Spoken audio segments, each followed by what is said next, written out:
So, Harmy, England 2-0 down. And to be honest, they're lucky not to be 3-0 down after two games. I mean, they weren't they've not been at the races, have they? I mean, they've been two very one-sided games. Yeah, two very one-sided games. Two, I wouldn't say poor performances. I just think that the Australia side, they're world champions, and they're integrating some young players. We're integrating some young players, and you can see why. I mean, bilateral cricket, really, people aren't taking much attention of. I don't think there's anybody watching it in this country. I don't think there's anybody really watching it in Australia. Who do we have on last week talking about? I mean, I think Barrett was saying last week that it's football season, so there's no way anybody's going to be watching it at stupid o'clock in the morning. So I've been very impressed by Australia. I've been impressed by one or two from England. Fits and starts, who have really caught the eye. Bethel's run out of partners a couple of times. Will Jacks has performed reasonably well. It was a great first game, 95 from Ben Duckett. Not so much in the second game. Jamie Smith showed some promise in the second game. Bryden Carr's ball with pace, but expensive. He's a bit like Liam. Going to be a lot like Liam Plunkett, I think. Bryden Carr's. He's going to take wicket-taking balls, and he bowls fast, but he's going to go at 6 and over and more because of the way he bowls. So I think England have got to be prepared for that. But I still would rather have him in my side than not have him in my side. Potts bowled nicely, and he bowled a beauty to get rid of Steve Smith. But again, I think this team, this white ball team and this red ball team and this ECB, and I'm sure I'm going to get into trouble for saying this, but the arrogance they show is just embarrassing. It really is. I'm struggling with it. I mean, Paul Collingwood tried to justify a test match at the Oval on days 3 and days 4, and then the post-match press conference. I don't blame Harry, because I think there's a little bit of naivety in what Harry Brook's trying to say. They're trying to give off a message, and I'm sorry, you give off a message by the way you play and the way you perform, and to come out and say what's been said this last few days, I just think it's a little bit of naivety. I know what he's trying to say. I'm just not sure he said it in the sort of right context, especially when people are paying a lot of money, taking days off work in freezing cold temperatures to come and watch them.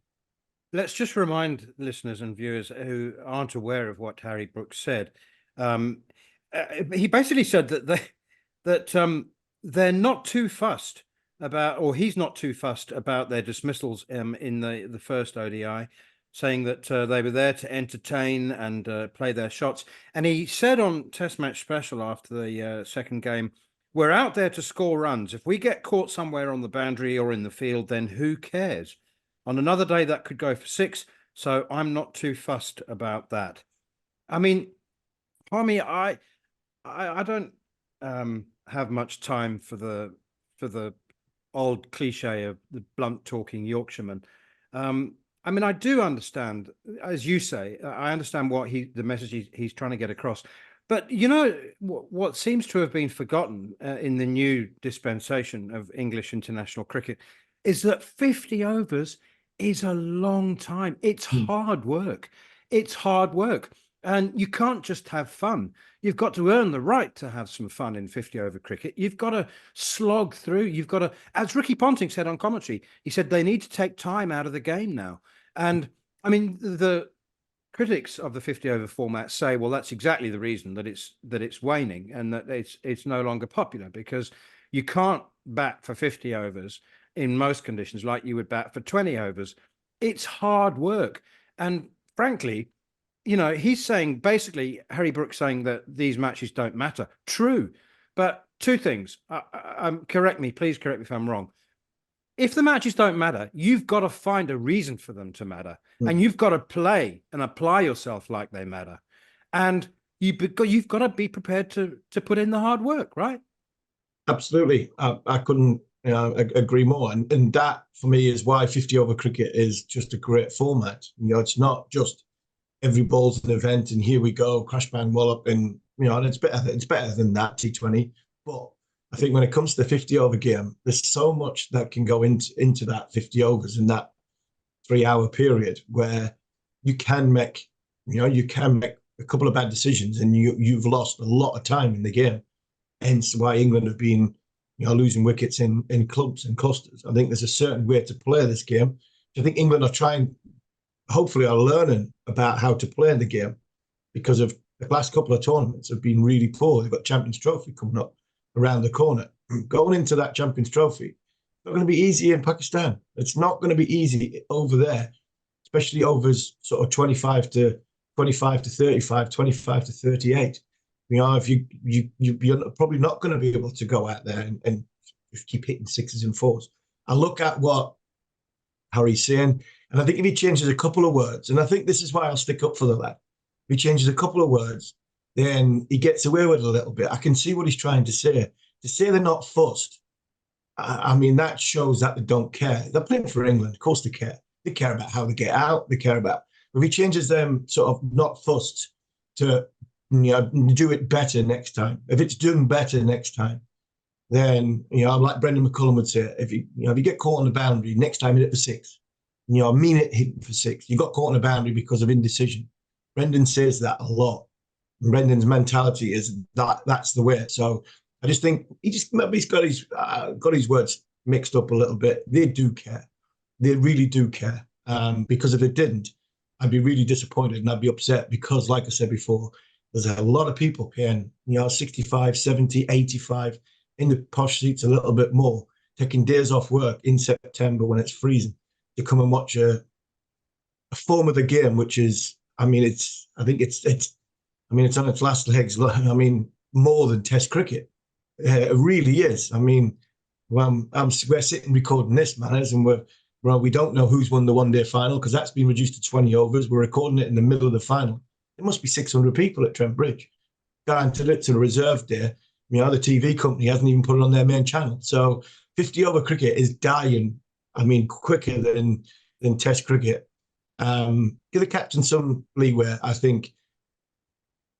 I think he'll look back in maybe it's a year's time, 2 years' time, 3 years' time, when he's captain full time, and he's done it for a long period of time, and he has done more press conferences. I think he'll look back at that and think, I just got a couple of words wrong. It wasn't what I meant, but you know what I mean. And I think quite a few of us that have played the game probably do know what you mean. You just give him a little bit of leeway. I think he's done a decent job as captain. I think his bowling changes have been good. It's up to players to perform, but I think Harry Brook, for me, is a captain of the future.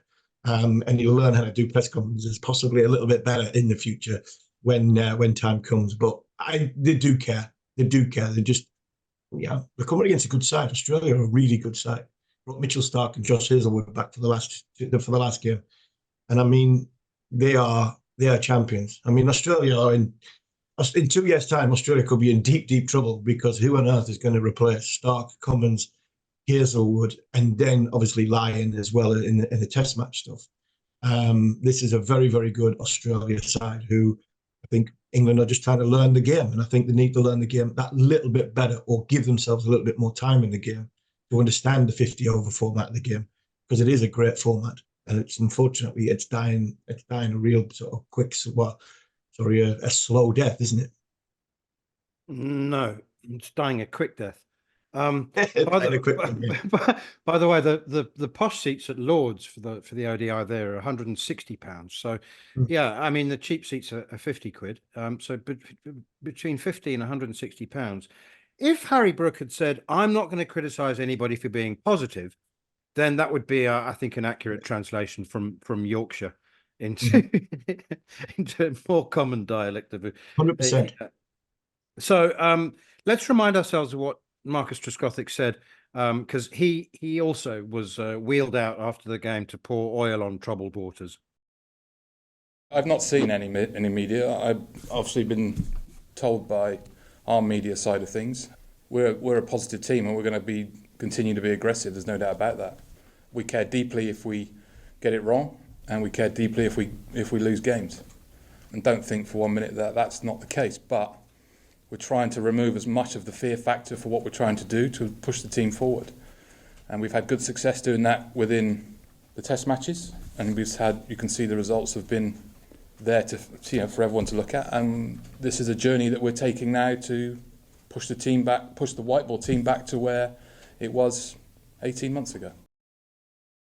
Marcus Trescothick there. Did he always have a bit of a diplomat side Yeah. in him? Yeah, I'm obviously I'm going to get some stick because he's my mate, but he's the perfect person for this white ball team. He really is. I hope he spends, and I don't know how this is going to work. I really don't. I mean, we're going to talk a bit later to Ian Smith about Brendan McCullum and taking the white ball job and how surprising that was, and we were shocked when that happened. But who on earth is going to be in with the red ball team, in with the white ball team? But I think if I was giving Rob Key any advice, I'd try and get Trez as much possible involved with the white ball team, because Marcus has got a great calming influence on people.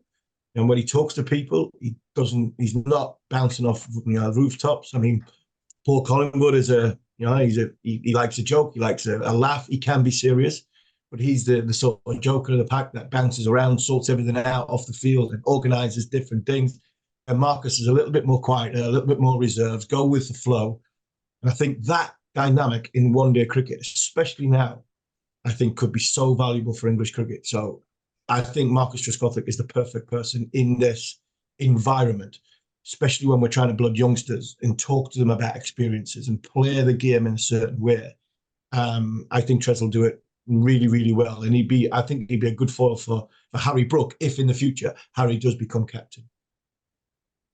Trescothick was asked how he was going to work with Brendan McCullum, and he said he didn't know. They hadn't worked out a strategy. But I think that Brendan McCullum has more than enough IQ and EQ to know that Trescothick would be a very good man for him to lean on and to give as much influence as he can.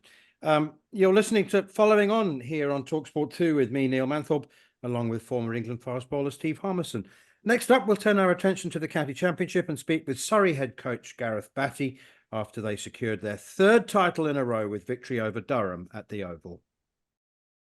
You're listening to Following On here on talkSPORT 2 with me, Neil Manthorp, along with two-time County Championship winner Steve Harmison. And a reminder, the latest episode of Following On County Cricketer is out now, where Harmy's joined by John Norman and the Cricketer magazine's George Dobell and Nick Friend to round up all the latest action from the county game. Well, from two-time County Championship winner to three-time County Championship winner, Gareth Batty. Nobody's ever started their County Championship coaching career this way, Bats.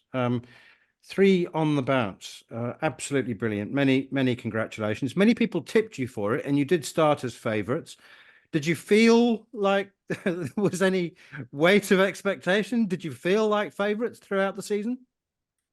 I think it's something, without sounding arrogant or silly, it's kind of part and parcel of being at Surrey.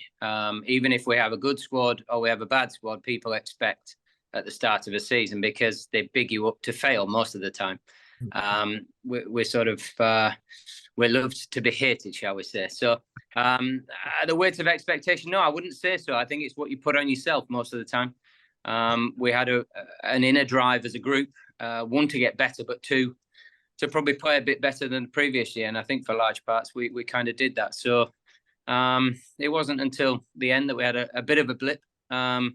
But I thought we're pretty solid all year. So I wouldn't say it was overpowering by any stretch, no. So we get I got a lot of comments about, they get the most money, so they've got the best players and they do yada, yada, yada, and everything goes. But I mean, in 2001, I think I remember playing at Surrey. Surrey were bottom of the second division, and they had the same money as anybody, more money than anybody else now. And I look at that team that you've got, and I look at the likes of Don Sibley and Rory Burns and one or two others who have probably had their international careers. What keeps them motivated to be the best they possibly can? Because and you've seen a lot of sort of county cricket, that when players come out of England, there's a drop-off in their career. But actually with these two, they're probably are the better players now than when they played for England? I think that's for them to answer. My personal opinion is absolutely yes. Because you can take a step back out of the limelight at times and get some work done. I think the reason why players are still thriving and getting better is because everybody at the club, certainly on the professional cricket staff, is trying to improve on a daily basis, which it calms down that top 2 inches that we talk about, because I'm yet to meet somebody where if they feel like they're improving, they're not feeling in a better place mentally, and obviously they go out and enjoy their cricket a bit more. But I think anybody that professes themselves to know the game and study the game, I challenge them to have a look at Dom Sibley's movements and have a look at Rory Burns' movements. Absolute stark contrast to as they finish their last international game. But I'm not going to have time to ask you all these questions, so I'm just going to throw 3 at you, and you can choose. So there are a lot of I guess unheralded players who don't receive the praise that they deserve. Jordan Clark, Ryan Patel come to mind. I mean, they seem to have very, very consistent seasons. Surrey have produced more England players in the last 6 years than any other county. And the other question I have for you is, if you've got a small squad, if you've got 15 players, then it's a small pack to shuffle as a county, and there isn't really a great deal of sort of tactical. You need to rely on the physiotherapists, and you just try and get the same guys. When you've got a big pack, and people say like, oh yeah, sorry, you've got lots of money and a big squad and all these big players, but I think that probably takes more coaching. And when you've got a big pack to shuffle, you've got to get it right. I mean, there's no substitutes. There's certainly more. All professional sports people have an ego. There's more egos kicking about because there's more people. So managing that on a daily basis is not easy. Giving people the game time also is not easy. You mentioned Ryan Patel there. He sat on his hands for a good few rounds of championship cricket, but when he's played, wow, he's improved so much in the last 3 years, again, with his movement pattern. Anybody that professes to know the game, watch these guys, watch the videos, watch the stream. You will see that they are getting better by the day. And that's because of the work behind the scenes. So again, it's kind of, the environment is trying to manage a here and now expectation because everybody's trying to get better, which hopefully means the odd game that they do miss, when they do play, they put up in lights. And it's really nice that you mentioned Ryan. Jordan Clark, it's a simple one for me. If you look at his numbers in the last 3 years, and I know that he would have been on England's radar, he's the best, most consistent all-rounder in domestic cricket. I see that on a daily basis. He's a rock for our group. So it's nice that, again, somebody that hasn't played international cricket is getting some plaudits. But I think it's the group that keeps driving it. I hope the staff keep driving it. But it's just that will to try and be that little bit better every single day, which, again, it just keeps you in the moment. So the odd game that you miss, or the guy that goes away from international cricket wants to come back because the environment that hopefully we're creating daily is a good one, and they feel as though they can play the best cricket. That's what we're trying to achieve, and we're certainly trying to produce as many players for England as possible. We're never going to complain about that. Maybe the odd person at the club would. I'm certainly not going to, and I know the players aren't. We want our boys to shoot for the stars, shoot for your dreams. This is hopefully where they can come true. But the one thing we insist on is you buy into the group, you buy into the team, and you buy into some hard work. And we're pretty confident that most people get to the place that they want to. A player that has come back from international cricket, and you might have to give him a little bit of rebuilding. He's a confident lad anyway, as Dan Lawrence. What do you make of his treatment over the course of the 3 test matches, going to having to go and open when he's not used to that? And how is Dan now? Because that Linens when he finished at the Oval looked as though there was a lad a little bit sort of lost in the mind when he came off, when he had to run down the wicket and try to smash it out of the park.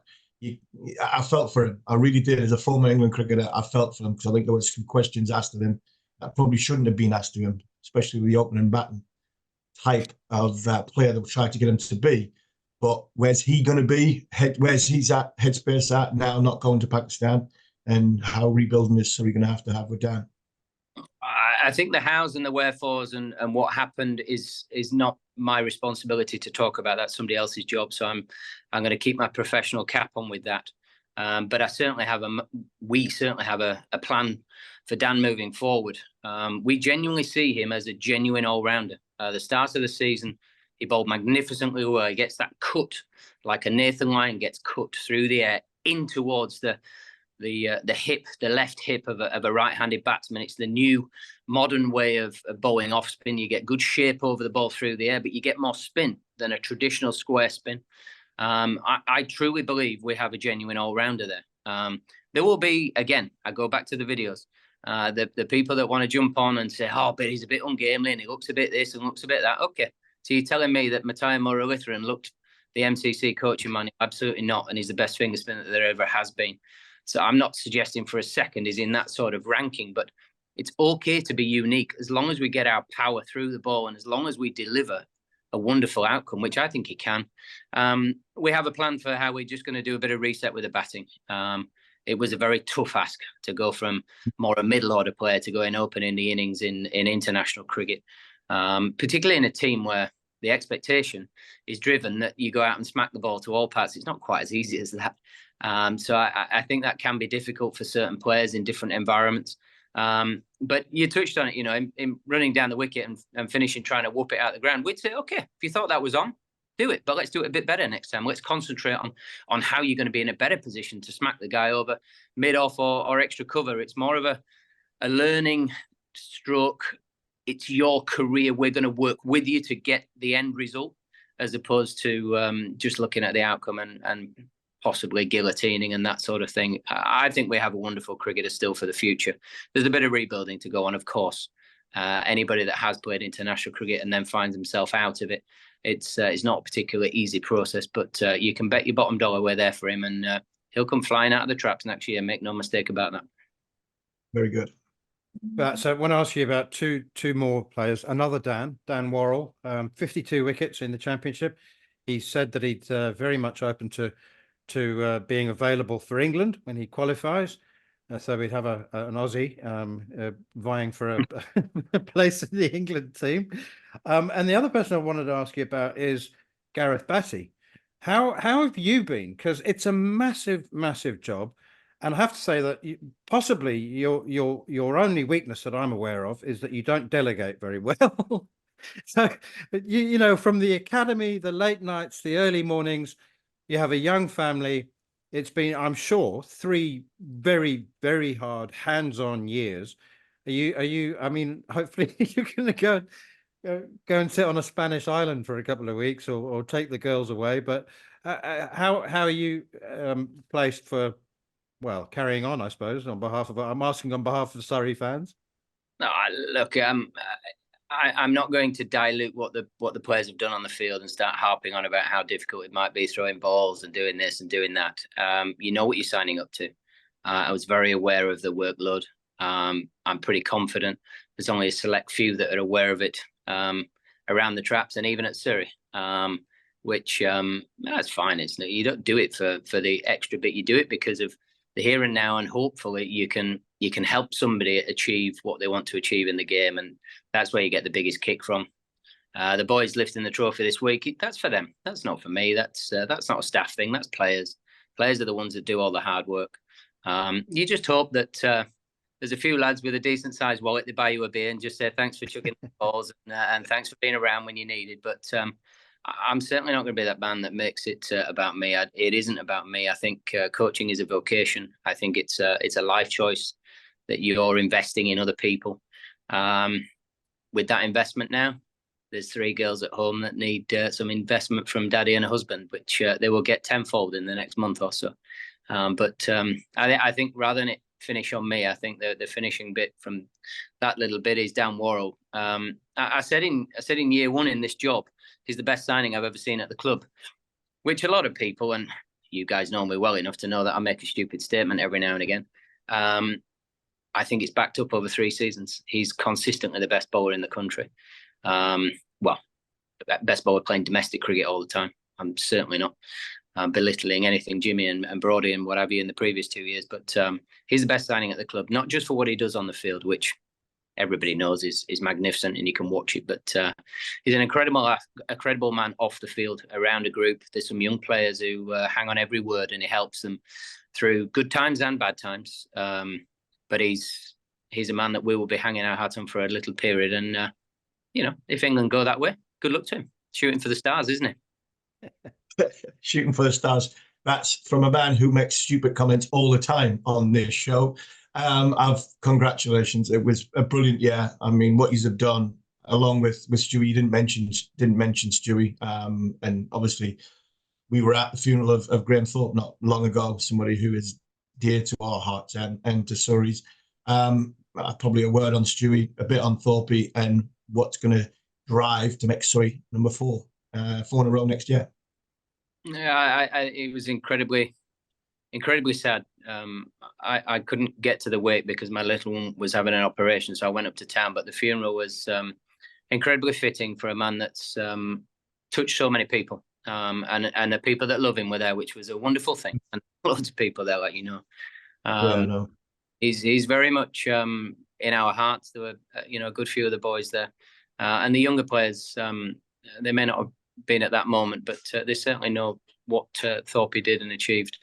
But going on to Stewie, I mean, I made a statement the other day that there is no person in the world cricket internationally in any country that can do what he does here. You have to know the club intimately, which he does. He's been around it since he was a boy. You have to have had the wonderful, glorious career that he had. And you have to keep wanting to go to the well. This is a bit that people forget. He's done the job for 11 years. The hard bit is going to the well every day. The hard bit is doing the hours that nobody will ever see. If we had hours in lieu, we wouldn't work for 10 years. Stewie, I'd probably not work for 3 or 4 years. But that's the bit that goes unmissed. And I think that is the greatest and hopefully the biggest compliment from somebody that gets in the trenches with the great Alec Stewart, that he really does wear his heart on his sleeve and gets the work done and the job done. He's luckily, I don't think he's going anywhere, but he's just not going to be full time anymore. So we'll be lucky enough to still have him around, and a few people will have to fill in some spaces. But next year we've already started the planning. It's you have to plan in advance. We have to evolve our structures. We have to evolve our performance levels. Very lucky that there's a lot of people that have opened their door to conversations. I speak to a few Premier League managers. I speak to people in baseball now. We're trying to get information. We're trying to get a different movement pattern that isn't just cricket orientated to try and make people better. And watch out, we've got a couple of young kids who are going to hopefully burst onto the scene in the next couple of years. And that is our job, to keep producing the next cabs for England, but also keep winning, which is no mean feat. And, some people say that's a little bit arrogant, but kind of our job. And if we're not doing that, I'll get sacked. And that's cool. I can live with that. But no, we're shooting for the stars. It hurt how badly we lost in the T20 stuff. We'd done some really good stuff, and then we fell at the final hurdle. There's a real drive within the group to do better in that, and we want to go again in the championship. We have a squad that is capable of doing it. Now we've got to do the process, put the things in place, have some fun along the way, and get some hard work done. And it starts, let's be honest, starts tomorrow at training. Finally from me, Bat, short one. What would you have said if somebody said to you 3 years ago, Ollie Pope will captain the England Test team within 3 years? Did you ever think of him as captaincy material, and how do you think he did? It was somebody as a young man here that we earmarked. That's not because he's just been England captain. He's got maturity for him, for a very young man. I think the thing that poor people will find the hardest with captaincy is that semi-ruthless edge. Harmy will talk about Nasser's ruthless edge, and then Varney maybe just having a softer touch. Pope needs to find, because he's such a nice bloke, he's the nicest fella in the world. At some point, when the ultimate leader out there has to be some point where it's kind of like, here we go, no more Mr. Nice Guy, and that will be the thing that he finds the hardest. But tactically, the boys will always play for him. That is for sure. He's well loved around any team that he plays in. I personally think, it could be the one for the future. And he's got one of the best people to be bouncing ideas off, not just in Ben Stokes, who's obviously a great leader, but I think Joe Root, did it for a very long time. The similar types of people, the similar types of players, nicest men in the world, and maybe he can glean some information to have that sort of consistency with his captaincy. It's exciting times for him. Yeah, and it's hard. But it's a question more of a statement. It's hard when you're not captain full time. It's not your team. You've not got 4.5 years at it, like Nasser had it, like Varney had it, then Strauss had it, and then you've got to walk in the dressing room and try and follow Ben Stokes. How on earth are you going to do that? Yeah, I mean, it best part of impossible. I thought he played it really well. Very good work. I only sort of loosely follow the boys when they go off to the big time with England. I'm always there if it doesn't go so well. But boys get 100, they don't get a message from me. They don't need me barraging their inbox. If it's not going so well, they'll get a message. But I did read some comments he made, and he was saying that this is still Stokes' team. I thought that was incredibly intelligent. I thought it was incredibly well thought out, because he was obviously going to do things his way out there, but it bought him some time to make some decisions because everybody was still thinking it's Stokes' thing. But we all know how captaincy works. Stokes can't be out there between the hours of play. So, every good decision he got right. Popey did brilliantly well. All the bad decisions, Stokes was managing from off the field. On that note, Bats, we need to thank you very much indeed for your time, which is extremely valuable. And in the nicest possible way, I hope you keep it to yourself, all your time to yourself and your family in another week or so's time when the season's over. But congratulations and thanks for your time. Thank you very much, man. Congrats, pal. The one and only Gareth Batty, Surrey's head coach. You're listening to Following On here on talkSPORT 2 with me, Neil Manthorp, along with former England fast bowler Steve Harmison. And next up, we'll continue looking back at the weekend's county championship action, particularly Sussex's promotion to Division 1 for the first time in a decade. You're listening to Following On here on talkSPORT 2 with me, Neil Manthorp, along with former England fast bowler Steve Harmison. And if you've missed any of the show and you want to catch up, you know what to do. Download the podcast from the Following On feed, available as always via the free talkSPORT app or wherever you get your podcasts. Well, Paul Farbrace has been a great friend of this show, and he's always keen to come on. He was a bit tied up though, so we were not able to celebrate Sussex's promotion, their first time since 2015 back in Division 1.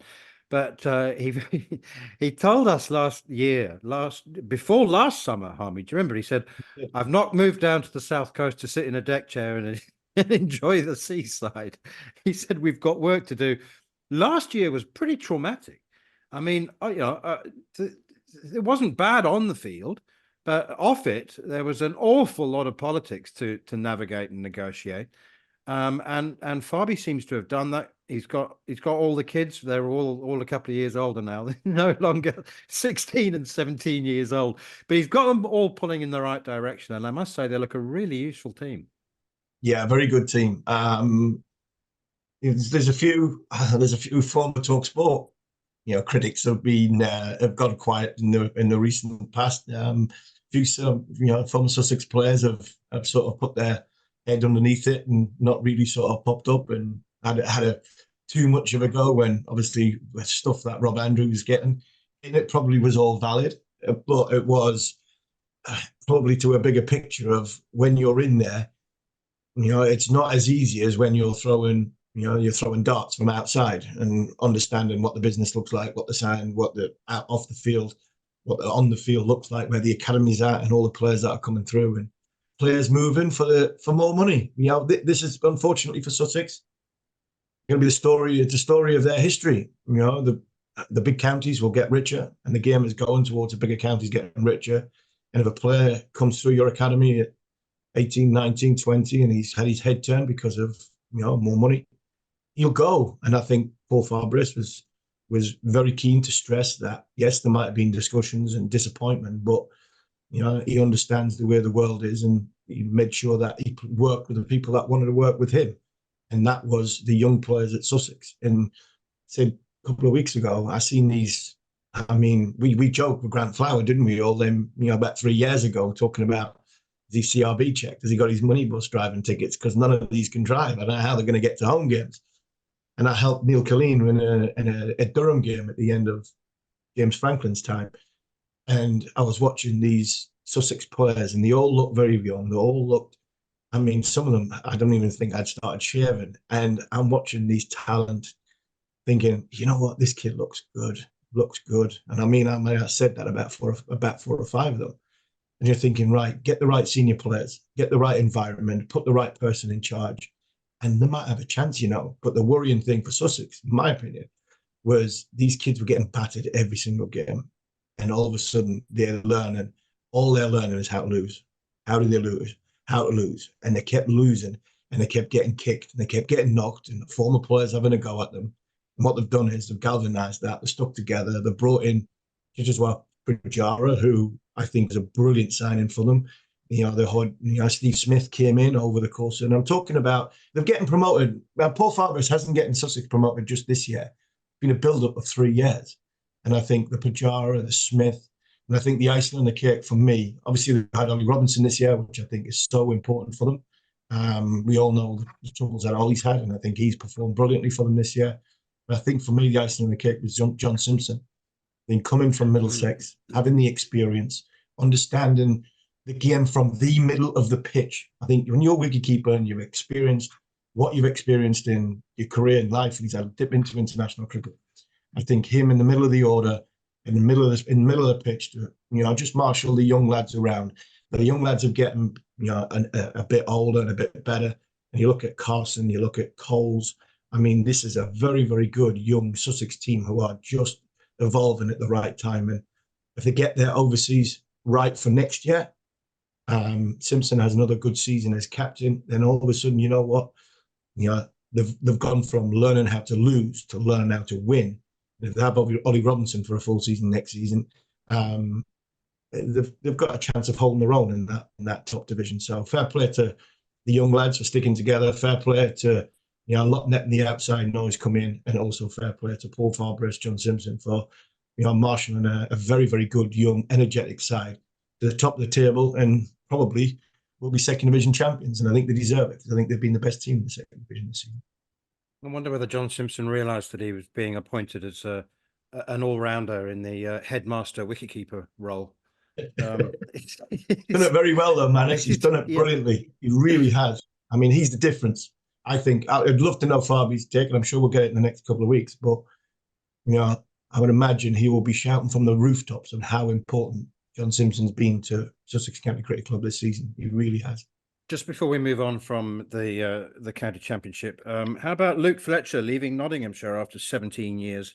I guess with the likes of Dylan Pennington joining the squad, he felt that maybe he was being squeezed out anyway. A word about that, and how about Lancashire maybe, well, probably going down, and Dale Benkenstein appointed head coach for them to push for the title, and instead looks like they're going to get relegated. Yeah, the Dale Benkenstein one. There looks like there's a lot going on at Lancashire. The chief exec's come out this morning. I'm sure they'll be, when the show goes out, it'll be the day before. But he's come out and said a lot of big things, and I'm really pleased at what the chief exec's saying about players not playing having played too much franchise cricket. I thought Lancashire got their overseas players massively wrong. I mean, their overseas wasn't right. They didn't fit for Lancashire. They didn't perform. They've got a lot of white ball players who don't want to play red ball cricket. Luke Wood, Liam Livingston, just to name but two. And they've, again, a little bit like Sussex, they've thrown a lot of young players at it. But the problem is, if the young players keep getting beat and keep getting beaten up, that's a big county. I mean, Sussex young players, they're used to they're a smaller county, so you'd think that it's not a defeatist attitude down on the south coast, but they should be getting beat every now and again. Where Lancashire, they should be at the top. I mean, Lancashire make not more money than anybody else, other than, well, they do probably make more money than anybody else in the county circuit, other than Surrey. So I think you'll have Surrey at the top, and then Lancashire when it comes to the sort of financial resources that they can pick up off that sort of the stadium, the conference, and obviously having the football across the road. To have Lancashire in the second division, like the problems they've had, I think is, I mean, it's, if I was a member, I'd be very, very disappointed, because where my club looks, I've got a lot of good young players, and they do have a lot of good young players, but it looks as though that ship is quite rudderless. And I think not so much from the Benkenstein point of view. I think it's from the next one up. I think it's from the top. I think it's from the top of the leadership of Lancashire Cricket Club. So I think that obviously that might be looked at, and where that goes from there. I think they've got to get some, scratching their heads and get some good overseas players in, experienced players in. And the biggest thing they've got to do for me, is somehow convince Keaton Jennings that staying at Lancashire for the next couple of years is the best thing for him and for Lancashire. Because if I'm Keaton Jennings, I'm looking at all these young players coming in. I'm going into the second division. I'm probably the best opening batter in the country at this moment in time. Outside the Test arena, if I want to play Test cricket, if something happens to Crawley or if something happens to Duckett against India or against Australia, they ain't going to be picking Dan Lawrence. They ain't going to be picking a young lad. They're going to be picking the next best, because the series is so important. I am the next best. But if I'm consistently losing and playing in a second division side, I mean, Rory Burns didn't get picked because I know Rory Burns he'll probably not get picked again. Tom Sibley will probably not get picked again. I would imagine Keaton Jennings would be on an emergency 1 test match, 2 test matches. I mean, he's the next best cab off the rank. Why would I want to sit in that second division? He moved to Lancashire to try and be the best England player, or win trophies from Durham. I think that would be my worry if I was a Lancashire member, that Keaton might think it might be time for me to move on.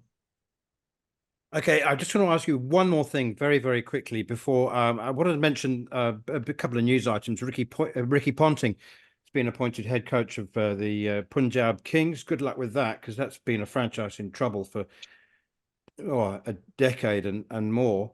Ryan Reynolds and Rob McElhenney could be a feasible option for investment in Welsh Fire. We might be able to talk about that a little bit later.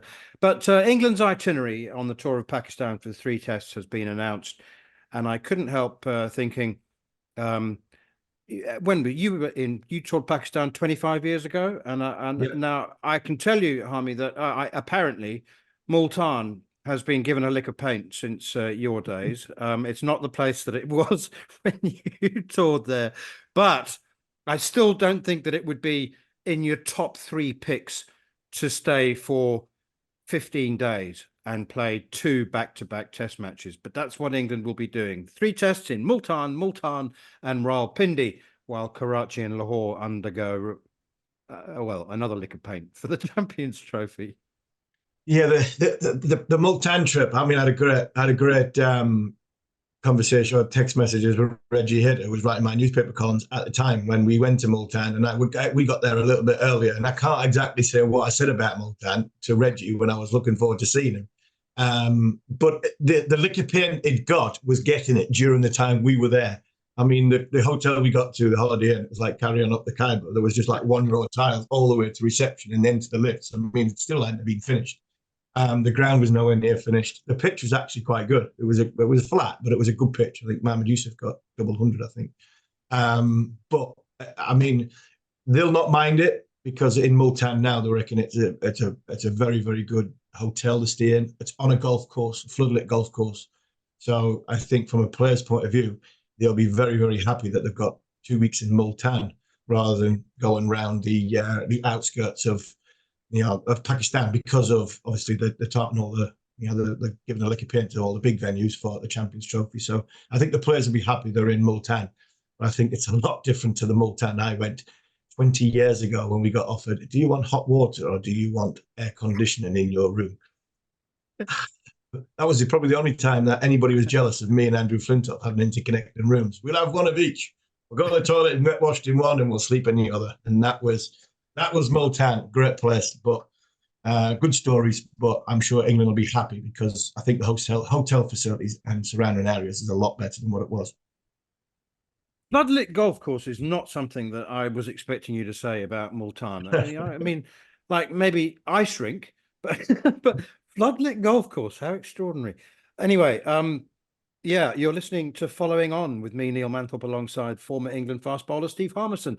Next up, in part form, we'll look ahead to a busy winter for New Zealand with their former wicketkeeper turned broadcaster, Ian Smith. You're listening to Following On with me, Neil Manthorp, along with Durham Hall of Famer Steve Harmison. And a reminder, you can now watch us on YouTube. Just head over to the talkSPORT Cricket YouTube channel and subscribe. And I'm delighted to say, as promised at the top of the show, we're joined now from New Zealand by former New Zealand wicketkeeper and famous and highly popular broadcaster Ian Smith. Ian, thanks so much for your time. We want to talk to you about many things, but we just got news a couple of hours ago. Obviously, we were watching the last day of the first test match between New Zealand and Sri Lanka. It was a cracker, wasn't it, in Gaul? They did lose in the end, but lots of positives for New Zealand at the head of this very busy period of 8 tests in 3 months. I suppose so, Neil. Good morning to you guys. Your time, good evening over here. You've done the luxury of getting me at a decent time for me. But that's an old man's privilege, I guess. But yeah, hey, look, it was a handy test match. I'll put it that way. There were some good signs. We've never won in Gaul. We've been beaten every single time, and this just adds to that row of losses. Good signs, yes. Confirmed that 1 or 2 of our players are quite adept against spin, which we have to be, because not only have we got another test match on this very same venue, we head to India very shortly for 3 test matches there, and we all know what those pitches are going to look like. So Williamson and Latham and obviously Rach and Ravindra in the second innings showed that they're very capable of handling that kind of surface. But we have issues. We've discovered, Harmy will be interested to notice that we've discovered a fellow by the name of Will O'Rourke, who will be, I think, a big factor in the series against England coming up. He'll get bouncy, bowl well against your South African side that you sent to us just after Christmas. Don't smile, Neil. Don't smile about that. He bowled well against them. But Harmy, he shows signs of the future. He's got all the attributes physically, and he looks like he's got a relatively good technique and temperament too. Yeah, I really enjoyed it. I was going to ask you about him. He got 8 match figures of 8 for 100. He got a 5 foot in there as well. And when England come over, it's difficult. I mean, to judge somebody on subcontinent pitches, but I think as a fast bowler, your all-round game is, can you be the best everywhere in the world? And you know what else has Will O'Rourke got in his locker? And I'm talking more from when England come, because obviously we heavily supported the England show here, and England's techniques, their temperaments, the way they play. Last time I came over to New Zealand, Bazball was sort of in its infancy, where it was crash bang wallop. Have New Zealand found somebody to replace the likes of Saudi? And I know Tim will be around a bit, but the likes of Bolt and Wagner. Is this kid the real deal? I think this kid can be the real deal. What I do like about him and what I've seen is that he doesn't appear to get ruffled. And now, if you're going to play against England, they're going to come at you. And Baz McCullum's going to say to the English lineup, this kid's been on the block for 5 minutes. We're not going to give him any liberties. We're going to come at him. I think he, just in the short space of time I've known him and watched him, I think he can handle that kind of stuff. He might get leathered around a bit in one spell, but I think he'll think about it and come back and learn from it. And I think that's one of the assets you need from a young bowler. He's 6'4", 6'5". He gets bounce. When he bowls a bouncer, it's an effective one. It's not overused. So at this stage, the signs are very promising. We've got another guy who by the name of Ben Sears, who is quicker through the air. Not quite as experienced, played against Australia, acquitted himself well against Australia in New Zealand conditions. So they are the future in that terms. And the forgotten bowler, of course, for us is Matt Henry. Unfortunately, we forget about him even when we're picking our own sides, let alone overseas players thinking about him. Matt Henry in the last 2 to 3 years has been our best bowler day in, day out. And so you add him to the mix, then you've got 3. And then the big question mark, gentlemen, is over our incumbent captain. Is he good enough to be in the team of playing right? And at the moment, opening the bowling and bowling at 126 is not good enough. It's just not good enough. If he can find another 10K and find Tim Southey of 2 to 3 years ago, I'll buy into it. But at the moment, we can't carry that. No, bigger global picture. The future of Test cricket, Smithy. I mean, it's a lovely period for New Zealand at the moment. As I said, playing 8 Test matches in 3 months. New Zealand cricket have made a pragmatic decision, haven't they, many years ago, that they can't sustain 3 Test series at home. They only played 2 Test series pretty much at home, apart from when England come. But New Zealand have got 3 Test series now against India and England. Obviously, it's an exciting time, as I said, but they're 2 of the big 3. What is the long-term prognosis for for cricket for nations like New Zealand, South Africa, Sri Lanka, the small seven outside the big three? I think we're at those three's beck and call, really. It would be nice to think that we're going to be powerful enough. We did win the inaugural World Championship, and at that point I thought we'd be in quite high demand.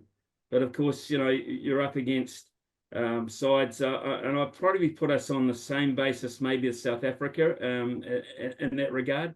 We're not in the top three, but we have been granted 3 tests against India, which says it's a vote of confidence.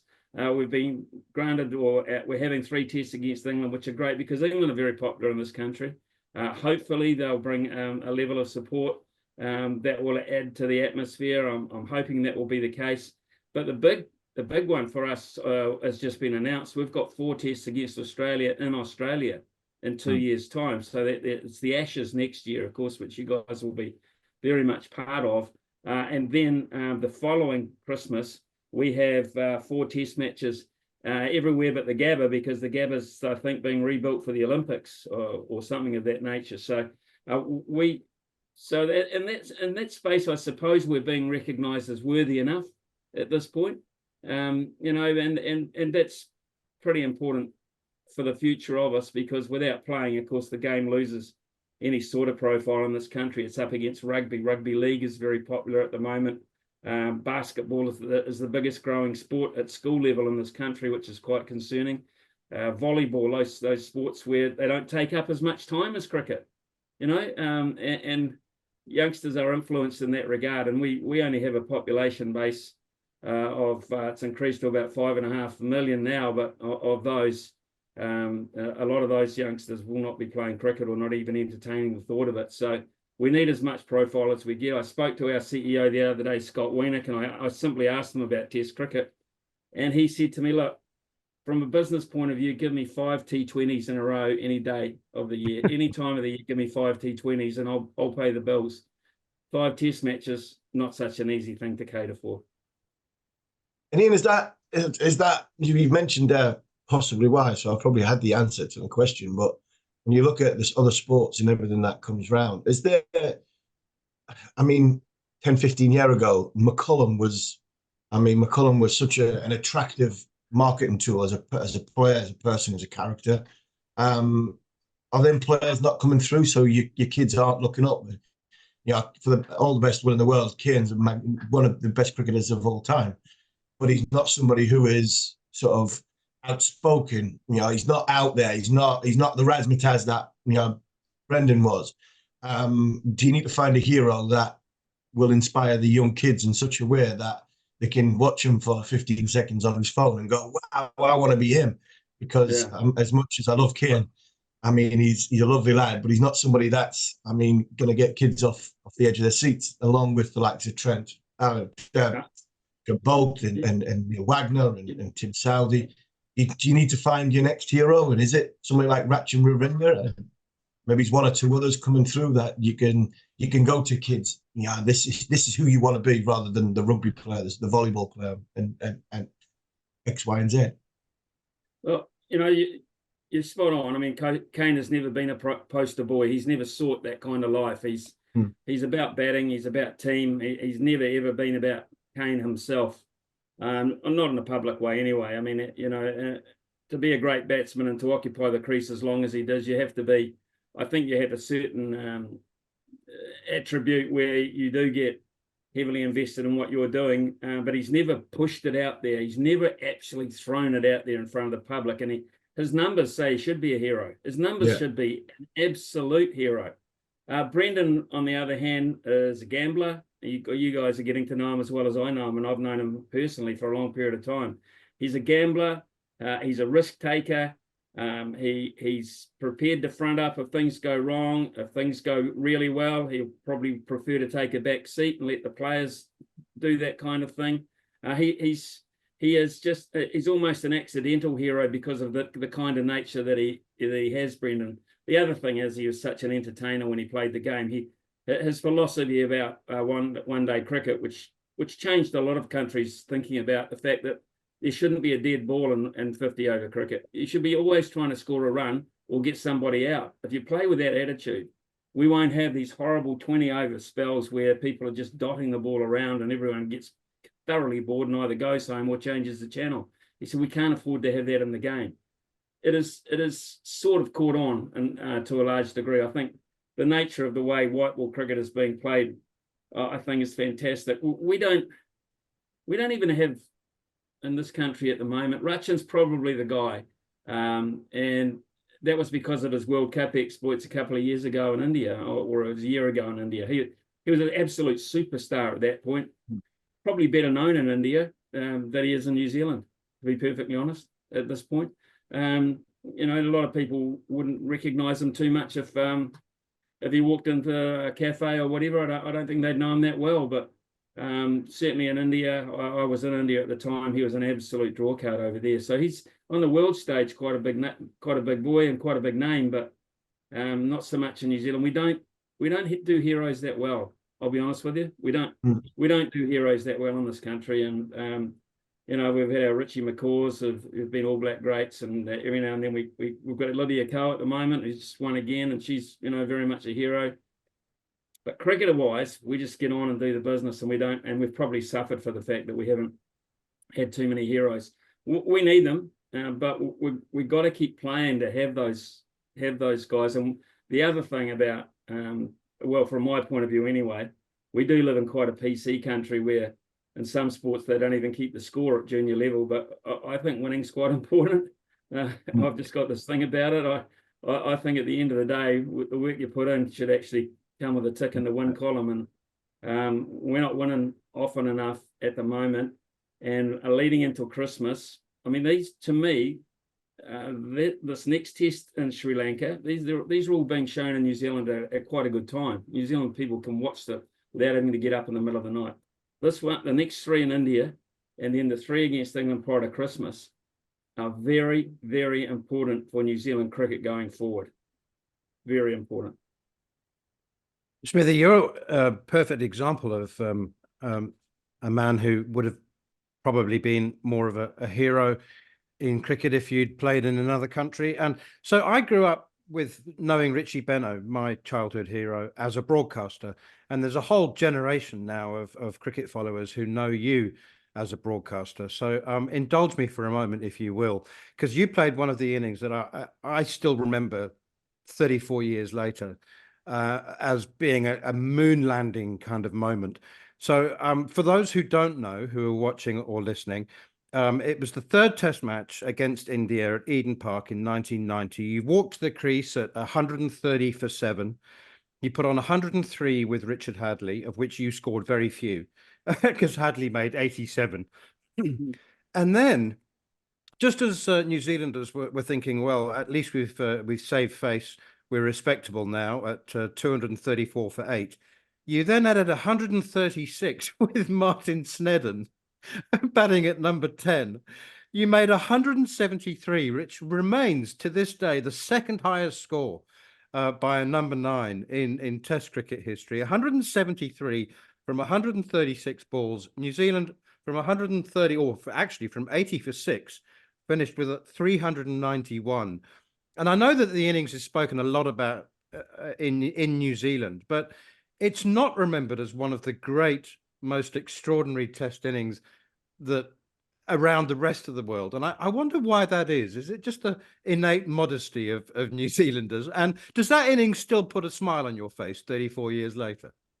It does. It does because of the match situation. It's like a Roy of the Rovers moment, you know. Every dog has a sort of day, if you know, kind of thing. But look, I remember bits of it. I remember the significance of it because at the end of the day, we were, as you say, in a lot of trouble. And India were looking to square the series. So we got out of it and we actually won the series, which was great because we had a good record at home. But yeah, to be able to contribute in a way from that far down the bottom was pretty special. I think Kapil was playing, but almost at the end.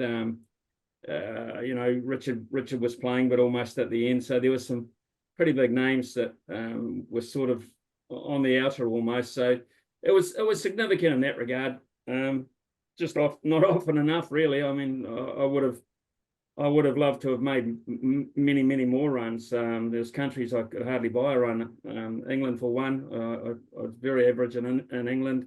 But I love the subcontinent. I love, because wicketkeepers sweep, don't they? You go back to Alan Knight, and all modern day wicketkeepers love the sweep shot, the crossbat shots and the cuts and the sweeps. So that was my sort of forte. So I actually didn't mind playing it and batting in the subcontinent. But hey, look, it was a good day out, put it that way. Got out third ball the next day, and that was it. Party was over. Talking of the wicket keeping, discipline. When you Rishabh Pant come back this week, how you spent a lot of time in India. Smithy, you compared him to Adam Gilchrist when he first came on the scene. Brilliant to see him back, and he does give India and I think Test cricket a point of difference when that boy walks out to the middle and back, because he is certainly in the Brendan McCullum style of playing cricket. He is. There's no doubt about it. I like Pant as a cricketer.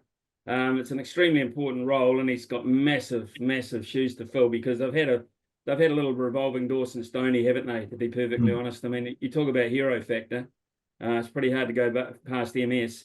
But once you reach a certain stage in Indian cricket and you start to perhaps before an international level, your life changes dramatically. We know that. I mean, you just become a superstar beyond anything most sporting people would be akin to.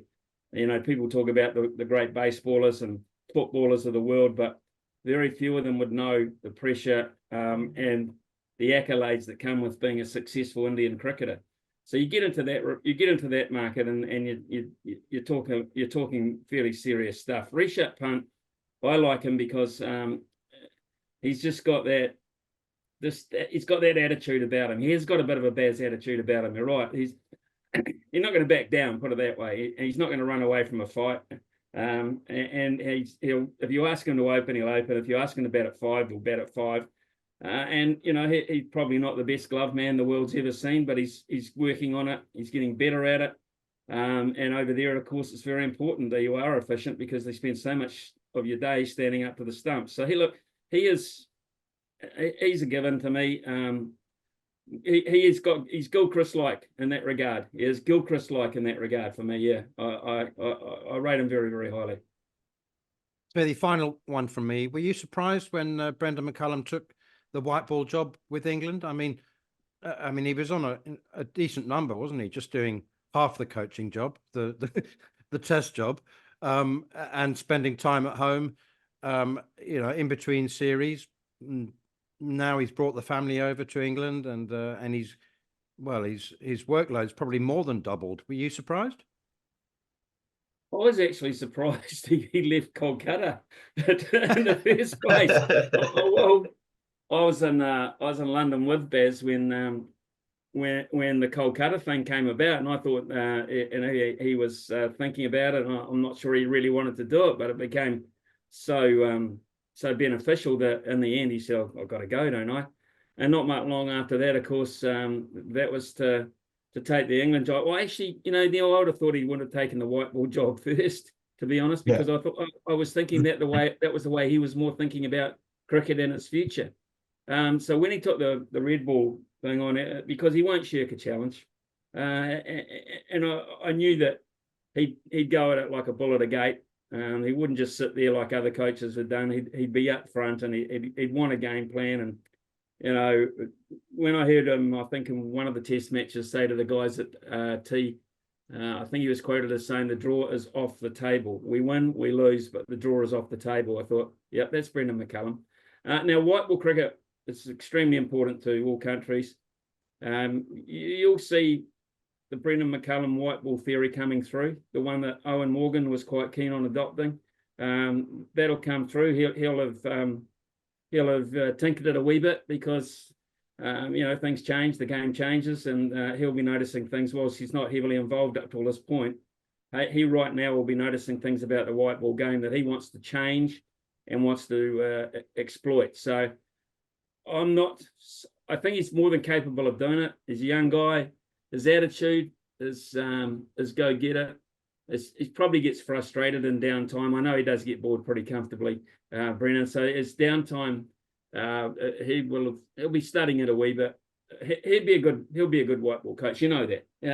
And England will play a really attacking style, and the turnstiles will be going, round and round and round and round and round, as they are for Test cricket at the moment. Good move by England, really good move. The current one didn't work, and so you move on. And I take my hat off, because I think at times we're a little bit guilty in this country of just holding on a wee bit long to the past for the sake of the future. Ian Smith, it's been an absolute pleasure. Thank you so much for your time. It's time for a glass of red for you and a coffee for me and Harmy. You do that. Not far away from a red for you, though, Neil. That's the one and only Ian Smith. And no, it's way too early for a red wine. A reminder, by the way, that you can hear New Zealand's 3-test series against both India and England live on talkSPORT 2, every ball by ball, exclusively on talkSPORT 2. The India series gets underway next month, and we all head over to New Zealand sometime towards the end of November. Harmy, got a couple of minutes left. This is what everyone tunes in for, well, and the other stuff. It's time for the final word. And you just mentioned, actually, Daniel Gidney, Lancashire CEO. I want to give him an honorary mention. He's in I don't think he is going to be our final word, but he was giving an interview on the sidelines during the penultimate game against Somerset, which of course Lancashire won. And he was cross. I mean, he was frustrated. He was cross. He gave a punt, actually, to the Indian domestic game, which I think is very cleverly organised. They have 3 competitions: Ranji Trophy, Duleep Trophy, and Irani Trophy. And with lots of knockout games in the Ranji Trophy, they've got quarterfinals, semi-final, and a final. So they concentrate on quality, intensity of domestic cricket, first-class cricket, rather than quantity. And he just said that county championship players or county players are playing far too much franchise cricket. That he just doesn't have any problem with them making money in franchise cricket. But he said English players don't care about the championship, and then a couple of minutes later said we need to pay them more. So he's rather than paying them 80 or 90,000, we could pay them 200,000. So it kind of buys their care of the championship. But you know what? He's a contender for final word for me, because he was just speaking the truth. I mean, he is one of the most experienced CEOs in the country, and it's just really nice to hear a CEO telling it like it is.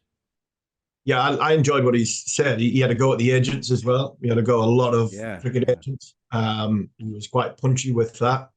He was punchy about players not playing. I think seeing why Lancashire have had the season they've had with some of their white ball players not wanting to play red ball cricket. The difference with India is, and it's always going to be this, is that Indian players aren't allowed to play in franchise tournaments around the world. They get paid a ridiculous amount of money for their flagship tournament, which is the IPL. And you don't get too many Indian players, unless they're old and don't play Test cricket anymore, go around and play in any franchise tournaments or in any first-class cricket leagues. I know Pujara played for, and Ayers had to go at Lancashire. But you don't get many of the big stars. So they get looked after from their own board. They get looked after from their own flagship tournament from a financial point of view. And their players don't need to go and play franchise cricket around the world because they get paid royally for that. So I think that's the difference in what's happening in India and what happens in the around the world. But I do agree with him. I think if we did get to a working system in county cricket where players did get paid that little bit more, that the franchise tournaments wouldn't be as good to go to, because they don't need the cash as much as what they do now. So I think there should be a cap on franchise tournaments of how many you can play as a player, with, I think, your county contract having the NOC obligation to allowing you to go away because you're contracted to that county. Then you might start seeing a lot of freelance franchise cricketers. But then cricket teams, cricket chief execs might be going, well, if they want to become franchise, if they want to have freelance and they want to go away and they want to be their own bosses, then so be it. They get off our payroll. We're not getting them as much. We'll pay them to come in for 6 weeks, but where they're going to get their training from, they're going to have to pay for their physical fitness. They're going to have to pay for their practice facilities, and not get sort of under the sort of PCA banner of that. So I think it's a complex situation outside of India, but in India, I'm not sure you can use that as a yardstick, because I mean the IPL pays their cricketers well enough, so they don't, and they're not allowed to go and play anywhere else. Okay, on to the final two contenders. Afghanistan played their first ever bilateral series against South Africa and absolutely belted South Africa. Well, B team really, missing a number of their best players. So congratulations to Afghanistan. South Africa were terrible. They were bowled out for 106 in the first game and then lost by 177 runs in the second game. I mean, they weren't just beaten, they were absolutely hammered. But still a massive question mark for many people about Afghanistan continuing to play while the Taliban are so ruthlessly suppressing women and girls, and there's no women's team and whatever. So Harmy, I'm very reluctant to make them our final word this week, but I'm far less reluctant to make Rishabh Pant our final word this week. Hey, brilliant. It's great to see him back. What a great character. I mean, larger than life. I mean, I can't see him in the gym that much, but I tell you what, when he got after the car crash he had, and coming back, he had to be in there morning, noon and night to get himself not in just a position to play cricket again, but actually to function in life again. And fair play, the amount of work that lad's done, get himself back moving again, and then get back in the field, and then to see him go and smash 100. I think that was heartwarming for anybody to see from around the world. I've got one more final word just to add to it, because I didn't come on to him a little bit earlier. You referenced him, but I didn't mention him because I wanted to keep him to the final word. But Luke Fletcher, I mean, a friend of the show, a friend of everybody. Everybody loves, his attitude, his manner, his charisma, his ability to bowl the way he has done for so many years. I think if this is the end for Luke Fletcher and he does go off and retire afterwards, he's had a great career. He's had a lot of fun, and he's been a good friend to this show. So, Fletch, I wish you well and happy retirement. And on that note, we shall return in a week's time. You've been listening to Following On talkSPORT 2 with me, Neil Manthorp, along with former England fast bowler Steve Harmison. Don't forget, there's plenty more content to come throughout the week. But as I said, we'll be back at the same time next week to look back at the ODI series between England and Australia. But for now, this has been another edition of Following On. On AM, on DAB, via the talkSPORT app and on your smart speaker. talkSPORT.